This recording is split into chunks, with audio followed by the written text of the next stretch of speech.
Bagamoyo Port. This is the name of the new port of Tanzania, and this port will be located in Zanzibar Channel. It will be the biggest port in the East and Central Africa.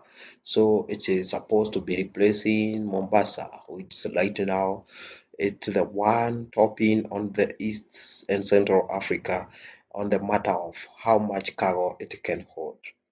This port is well connected, but for the reason Tanzanians are planning to build this port is because they are seeing increase in the interest of countries which are landlocked, which are trying to import through Tanzania because majority of time they have been going through Kenya, and now they want to have another alternative where they can be importing their goods. So the traffic has increased. The traffic of good coming in and out of Tanzania have so much increased, and there is no train which is connecting to Dar es Salaam port, so it is becoming difficult for any country to import through Tanzania or export through Tanzania because your cargo will take long to reach your destination. And Tanzania on 2015 there, during the era of Magufuli, they realized there is a very, very big opportunity if they can be able to construct and build a large port so that they can tap on this market. Because the market, the import and export market in East and Central Africa at the time is growing. So the country which will dominate to be the one where where this other landlocked country will be exporting and importing good through will win a lot of money. Right now, Kenya is working so hard to defeat that. Actually, they have constructed another port in Lamu, the deepest, actually it's around 17-meter deep. But the Tanzanian has not let it go just like that. They are trying to compete with Kenya so that they can win this tax, this tariff. The country which will be using Tanzania to import good will bring into Tanzania or Kenya. And right now, the port which they have is Dar es Salaam, which suffer a lot. Dar es Salaam is a very old port. Actually, it has been in the operation for the longest time. The port have very not automated. The port suffer a lot. And right now, when Yemen is fighting on Red Sea, this port could play a crucial role for those ships which don't want to go, which are being attacked. Instead of them continuing, they could be landing on this port.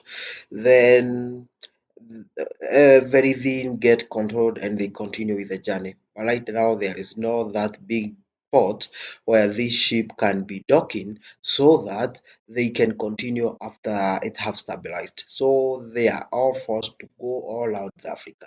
And this is also a market where they could Tanzanian are looking forward to tap because it market where no one have think of something like that because it could have come in hard. You see, regular traffic in port of Dar es Salaam has increased. There is insufficient number of train and wagon which connect Dar es Salaam port. But this new port, which Tanzanian are constructing, the Bagamoyo port, will be connected with their new electric train. So you can see how it will be efficient.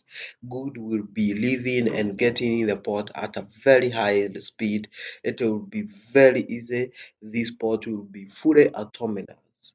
So there will be no need of people observing, they are importing and they are using new technology. Right now, the technology which they have, the crane which they use in Dar es Salaam port, it's so old that at some time it's very impossible to find a day where there is no crane which has just breakdown.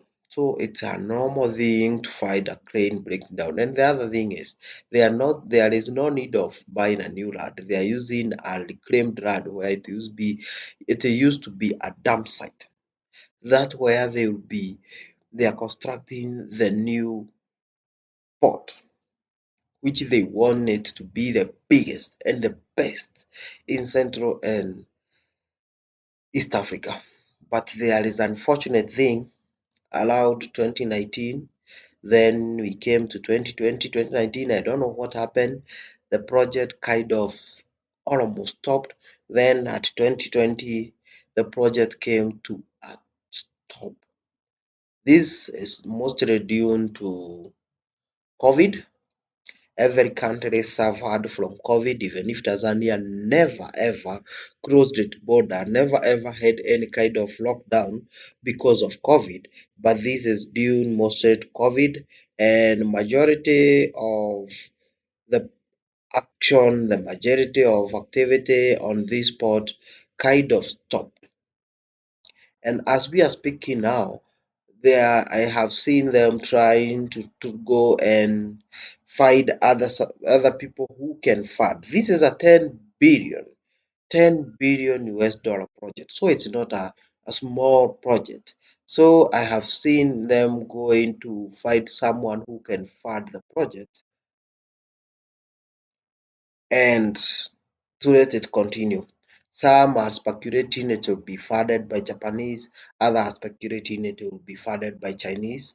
But as we are speaking now, it have not yet gone to actualize, it have not gone on. The project is still on hold. So for Kenyan, they are still winning big and large.